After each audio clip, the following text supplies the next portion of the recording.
Let's go, champ. It's the champ, Shannon the Cannon Briggs, and you're watching True School Sports. Let's go, champ.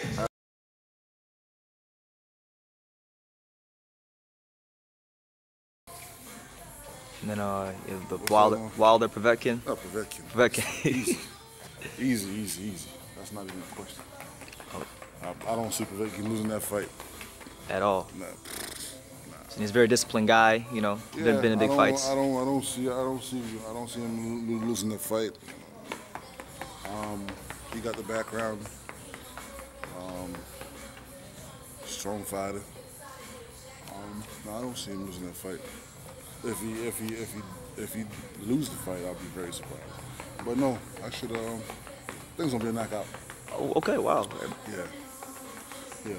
Knockout. It won't go past 6 rounds. Wow. Okay. Yeah. So you think he's people? I know. Listen, I've been in the ring with Wilder, so you actually know. with both of them, and it's not what you think, man.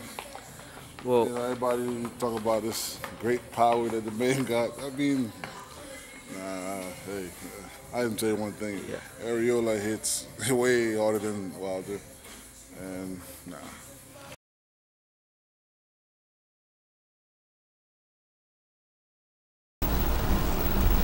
Hey, what's going on? It's your boy BT, and I came here to talk some boxing with the thousands of True School Sports and subscribers. What's going on, guys? Now,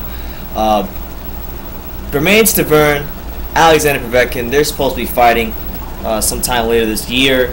Don King, yes, that Don King, he's been fielding calls and trying to figure out where he wants to hold this fight. Don King can't just hold it in America. He's got to hold it in the Philippines. He's got to hold it in the Congo and making some sort of political activist move.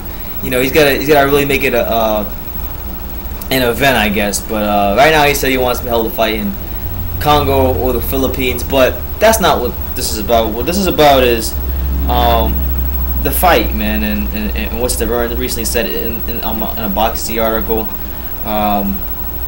And the reason this is interesting to me is because I interviewed, I believe I can pretty much say with confidence, unless there's another interview that I haven't seen out there, but I can pretty much say with confidence that when the Deontay Wilder Alexander Povetkin fight was signed, when that fight was originally scheduled to take place, Stiverne was very off the radar, and he happened to be training right back here in my backyard of South Florida at the Heavyweight Factory, and I got a chance to interview him, and I got a chance to ask him about the Stiverne, the Povetkin Wilder fight, and he said that he believes that Povetkin would destroy Wilder in less than 6 rounds and all this stuff, as you guys saw in the clip before this video started.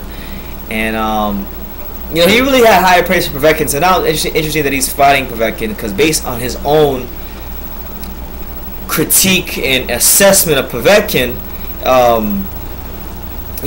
he's in for a hard fight based on his own assessment. But here's what he said in the Boxing Scene article. He said the following, I quote, I would like to thank Don King and the Honorable Mauricio Sulma of the WBC for giving me this opportunity to fight for the heavyweight title once again. For the betterment of boxing in general and the heavyweight division in particular, I plan to knock out and bring this title to America. To knock out Povetkin and bring this title to America. Then I will get my revenge against Wilder when he is ready. So as you guys know, this fight is for who will become the interim WBC champion, because as of right now, Deontay Wilder is out with a hand injury that he suffered in the Chris Areola fight. So the winner of this fight will be the acting champion until Wilder gets back, and then they will get a shot at Wilder. Honestly, I think no matter who wins this fight, it's going to be an interesting matchup with Wilder, because if Stiverne wins, then he can kind of validate some of the things he told me in my interview and he said in the media in the past, which is that he had severe dehydration problems that it really affected his performance in the ring. This would be a chance for him to validate that and regain the heavyweight, the WBC title. For Povetkin, that's a fight that was supposed to happen. A lot of controversy happened with the meldonium situation and just a lot of technicalities, and it was a lot of things went on. WADA couldn't prove that Povetkin took meldonium, and now for that fight to come full circle and finally happen, it'd be interesting to see how that plays out. So, yeah, man, Stiverne's talking real big, but honestly, I gotta be honest. I mean, I like Stiverne. He's a good heavyweight, nice guy. Met him here.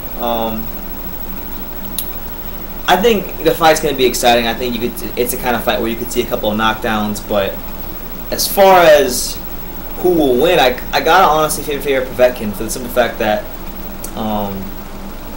Stiverne to begin with, and Povetkin's not the fastest guy either, but Stiverne isn't the most defensively sound fighter. He likes to fight in that high guard a lot, which if you look at the way Povetkin fights and when he does have success, he has a lot of success against guys who fight in the high guard, unless they're like a Vladimir Klitschko type and they have ridiculous length that they know how to use really well and they can get away with clinching excessively. But outside of that, Povetkin usually has success with guys that have the style of Stiverne. And not just that, Stiverne's not a big heavyweight, he's a smaller heavyweight. So I think, with Povetkin being used to fighting bigger guys, this is going to be easier for him. I just favor him in that fight, but there's, Stiverne could win. I just don't think that Stiverne has enough attributes to pull the win off, especially considering the fact that the fight will be not in America. It won't be in Russia either, so I guess you could say it's neutral ground, but it's a Don King promotion, so whatever. But yeah, the fight's gonna be interesting. I hope that there's no coonery or any craziness that goes on, because with Povetkin and the Maldonium situation, and then Stiverne with his dehydration problems, it's very possible something could always happen with one of these guys. But I'm excited for it, man. I would like to see who's really who in the heavyweight division, and this is one of those fights that's gonna begin to clear out the bottom half of the top 10, top 15 kind of guys, and these guys that start these guys who have been in the game for a while, who are veterans, who have put their years in and have accomplished some things in the heavyweight division. They got to earn, they're re-earning their stripes, which is going to be good to see in a fight like this. So that's the news, man. It's Wilder. Stiverne pretty much saying he's gonna knock out Povetkin, and that he's coming for Wilder, and this is a fight that I knew Stiverne would be fighting for a title real soon, because I remember not too long after I interviewed him, probably the following week, he was meeting with Mauricio Sulaiman, and I already knew right then and there that Don King and his whole team and Povetkin, they were working out some sort of deal to make a title fight happen, and this is pretty much a done deal. So they'll fight for the interim championship. The winner fights Wilder, and yeah, interesting stuff. So let me know what you guys think. Wilder, Povetkin, who do you think wins and why? And based on Stiverne's own assessment that from the interview I had, do you think Povetkin will be way too much for him, and that Stiverne can handle Povetkin for the course of 12 rounds? Let me know what you guys think in the comments down below. Take the time to subscribe, and you can love me or you can hate me, but I'm just a kid from Dania. So until next time, take care, guys.